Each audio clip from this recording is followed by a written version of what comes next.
Imagine this.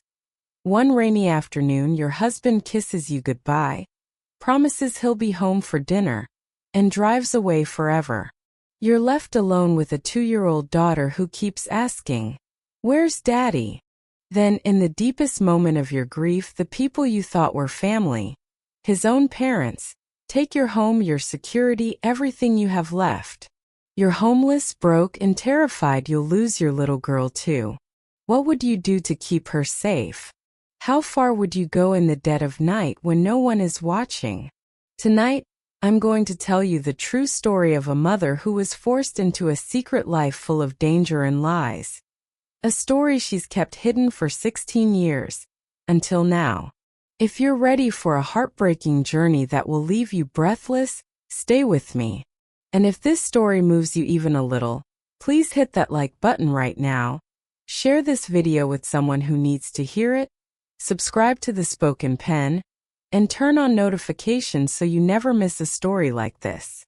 Also, drop a comment below and tell me, which part of the world are you listening from tonight?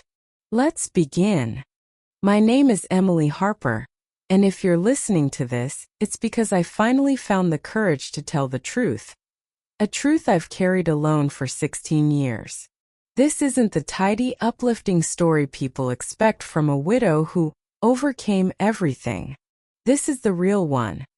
The one full of shadows, secrets, sleepless nights, and choices that still wake me gasping at 3 a.m. This is the story of what I was truly forced to do to keep my daughter alive after my husband died, and his family took everything we had.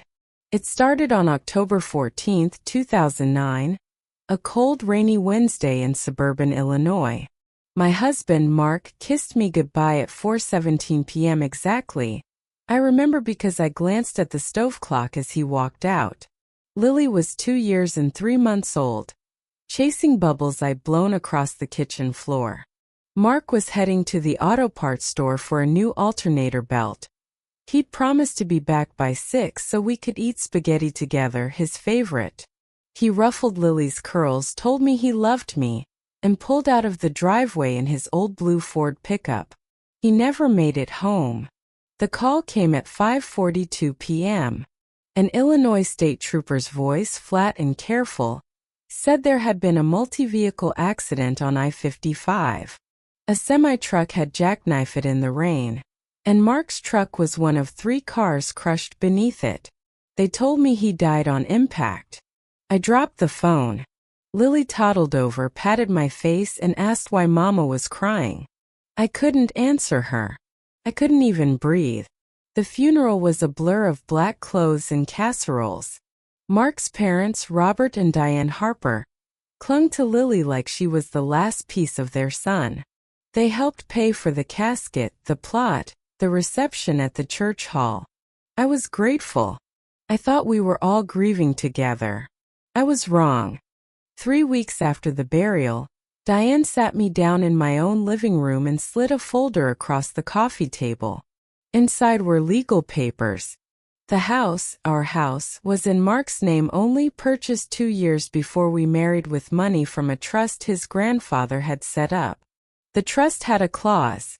Upon Mark's death without a male heir, they actually used those words. The property reverted to his parents to preserve the family legacy. I laughed at first. I thought it was a bad joke. It wasn't. They'd already consulted an attorney. They wanted the house. They said it was Mark's wish, though he'd never mentioned any such thing to me, and that they would allow me to stay until Lily turned 18, but only as a tenant paying rent to them. I refused. I hired a lawyer with the last of our savings. The fight lasted 14 months. During those months, the harassment began. Anonymous calls telling me to do the right thing. Tires slashed on my car. Mail tampered with. Once I found Lily's favorite stuffed rabbit gutted on the front porch. Its stuffing pulled out like entrails. I never proved it was them, but I knew. In January 2011, the judge ruled. The trust language held. The house was theirs. I had 60 days to leave. The life insurance payout. $150,000, went almost entirely to legal fees and debts Mark had quietly accumulated trying to keep us afloat during the recession.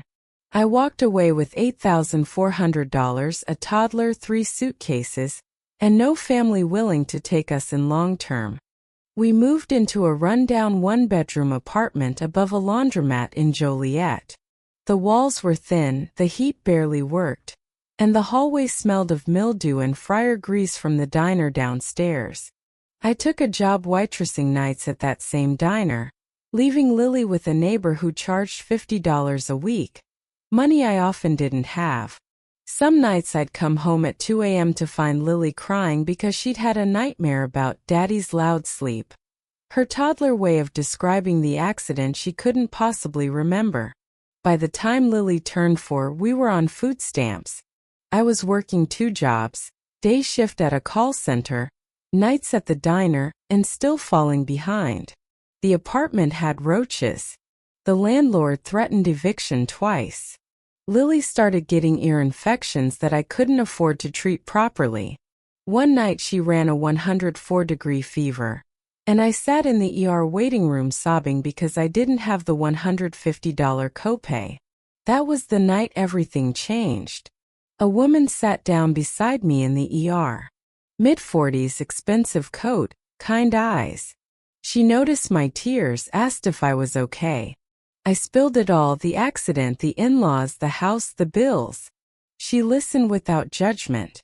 Then she handed me a business card. Plain white stock, black lettering. Elena Moreau, private consulting. No phone number, just an email address. She said, "When you're ready to do whatever it takes for your daughter, write to me." I threw the card away. Twice. But 3 months later, when the electric company shut off our power for non-payment and Lily cried in the dark because she was scared of monsters, I dug it out of the trash and emailed her. Elena replied within minutes. She invited me to meet her at a coffee shop the next morning. I left Lily with the neighbor and went. Elena was direct. She worked for an organization that helped desperate single mothers, off the books, highly discreet. They needed couriers. Women who looked harmless. Women no one would suspect. Women willing to drive packages across state lines for cash payments that couldn't be traced. "It's not drugs," she said quietly, reading my face. "It's documents. Financial papers. Things powerful people need moved without digital trails. You'd make $5,000 per run. 1 or 2 a month. Cash. No questions." I told her no. I walked out. But the next week, Child Protective Services showed up. An anonymous report that Lily was living in unsafe conditions. Mold, no heat, inadequate supervision. They inspected the apartment. Gave me 30 days to remediate or risk losing custody. The repairs would cost thousands I didn't have. I emailed Elena again. My first run was to Milwaukee. A manila envelope picked up from a parking garage in Chicago, delivered to a law office downtown Milwaukee. I was shaking the entire drive. Lily stayed with the neighbor. I made $5,000 in hundreds, handed to me in a fast food bag. I paid the landlord, fixed the heat, bought Lily a winter coat that actually fit. I told myself it was temporary, just until we were stable. It wasn't temporary. The runs increased. Sometimes Indiana, sometimes Missouri, once to Detroit. Always documents, Elena insisted. Always cash. I got better at it, memorized routes, learned which rest stops had working cameras and which didn't, bought a prepaid phone I used only for Elena. But the fear never left. Every siren made my heart stop. Every time Lily asked why Mama left at night, I lied and said I had an extra shift. I started having panic attacks on the highway, pulling over to vomit on the shoulder. Then came the night everything almost ended. It was February 2014. Lily was almost 7. I just dropped a package in St. Louis and was heading home on I-70 when blue lights flashed behind me. State trooper. Routine stop, he said. License and registration. My hand shook so badly I dropped my wallet. As I bent to pick it up, I saw it. The corner of a second envelope I'd forgotten to deliver sticking out from under the passenger seat. Elena had given me 2 packages that night. I'd only delivered one. The trooper asked me to step out of the car. I thought of Lily. I thought of foster care. I thought of Mark's parents swooping in the second I was arrested, claiming they'd always known I wasn't fit. I don't know where the lie came from, but it saved me. I started crying ugly, hysterical sobs. Told the trooper my daughter had leukemia, a lie. That I was rushing home from a specialist in St. Louis with her new treatment papers, pointing to the envelope. That I couldn't afford to be delayed because she was alone with a neighbor who had to work soon. He looked at me for a long moment. Looked at the envelope. Looked back at me. Then he handed back my license and told me to slow down and get home safe to my little girl. I cried the entire drive back to Illinois. I quit after that night. Told Elena I was done. She didn't argue. Just said, "You know where to find me if you change your mind."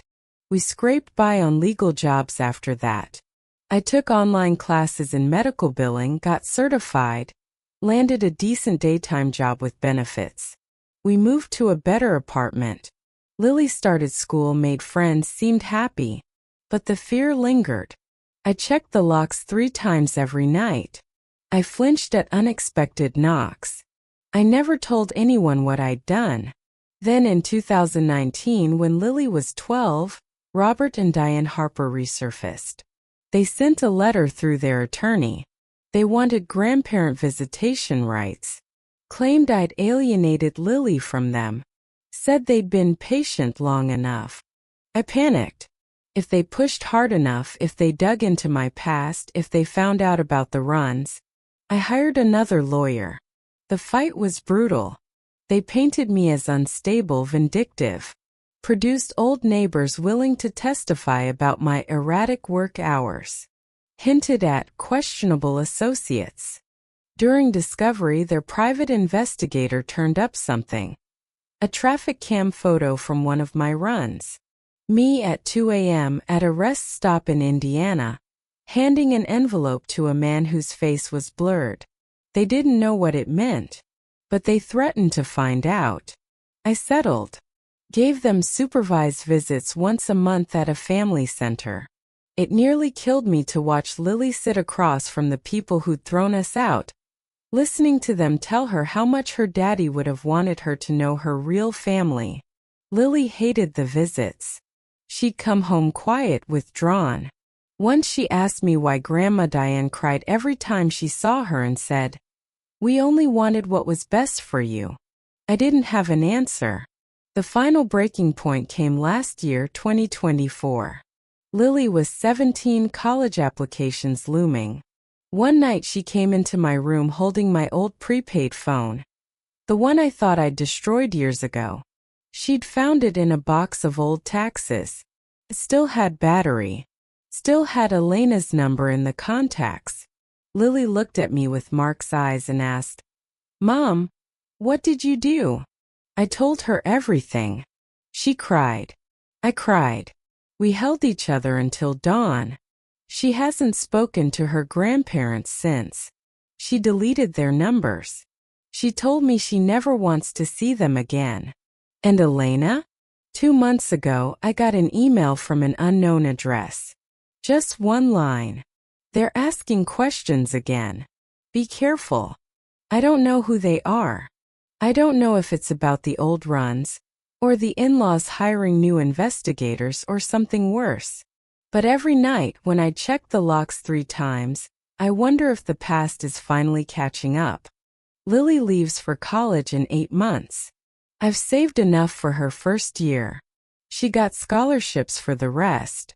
She wants to study social work, help kids in foster care, kids like she almost was.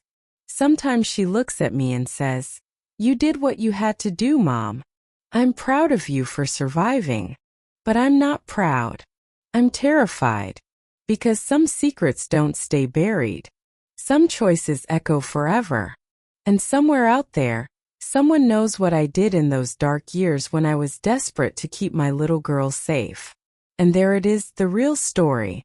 Not the polished version people want to hear, but the raw, painful truth of what one mother did in the darkness to protect her daughter from a world that tried to break them both.